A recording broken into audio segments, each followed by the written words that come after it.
Essula ya 31.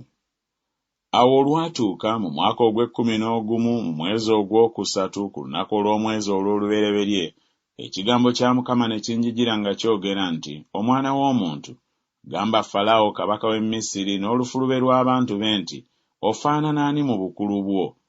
Laba, Omwasuuli yali muvule ku Lebanooni ogw'amatabi amalungi era ogw'ekisaanikira eky'ekisiikirize era muwanvu, n'obusongezo bwe bwali mu matabi amaziivu.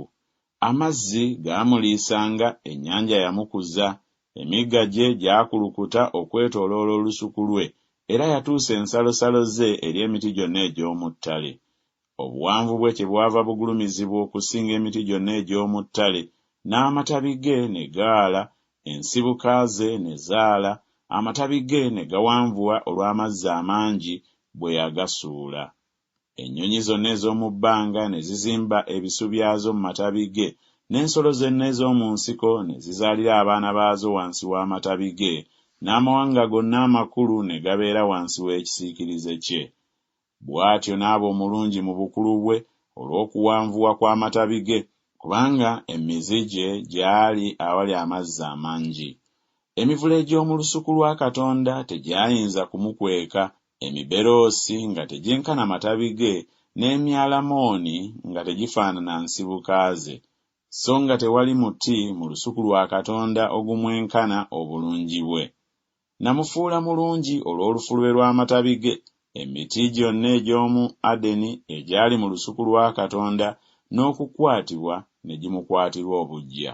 Mukama Katonda kyeyava ayogera bw'ati nti, kubanga ogulumizibwa obuwanvu era atadde obusongezo bwe mu matabi amaziivu, n'omutima gwe gusituliddwa olw'obugulumivu bwe, okuwa ndimuwaayo mu mukono gw'ab'amaanyi ku mawanga, talirema kumubonereza, mugobye olw'obubi bwe. Era bannaggwanga ab'entiisa ab'omu mawanga bammazeewo, bamuleseewo. Amatabi ge gagudde ku nsozi ne mu biwonvu byonna, n'ensibuka ze zimenyekedde ku nsalosalo zonna ez'omu nsi. N'amawanga ag'omu nsi gasse okuva mu kisiikirize kye era bamuleseewo. Ennyonyi zonna ez'omu bbanga zirituula ku bibye ebyagwa, n'ensolo zonna ez'omu nsiko ziribeera ku matabi ge.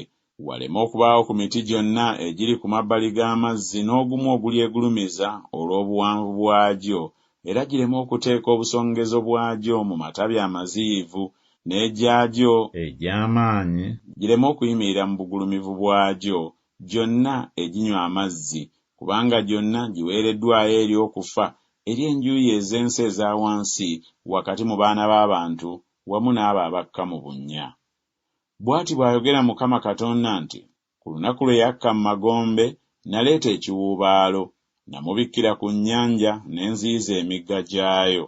N'amazzi amangi ne gayimirizibwa, ne mpuubaaza Lebanooni ku lulwe, emiti gyonna egy'omu ttale ne giyongobera ku lulwe. Nakankanya amawanga olw'eddoboozi ery'okugwa kwe, bwe namusuula mu magombe wamu n'abo abakka mu bunnya. Emiti gyonna egy'omu Adeni, emironde egya Lebanooni egisinga obulungi, gyonna eginywa amazzi ne gisanyusibwa mu njuuyi ez'ensi eza wansi. Era nagyo ne gikka mu magombe wamu naye eri abo abattibwa n'ekitala, weewaawo abo abaabanga omukono gwe, abaatuulanga wansi w'ekisiikirize kye wakati mu mawanga. Ofaanana ani bw'oti ekitiibwa n'obukulu mu miti egy'omu Adeni, era naye olissibwa wamu n'emiti egy'omu Adeni mu njuuyi ez'ensi eza wansi, oligalamira wakati mu batali bakomole wamu n'abo abattibwa n'ekitala. Oyo ye Falaawo n'olufulube lw'abantu be bonna, bw'ayogera Mukama Katonda.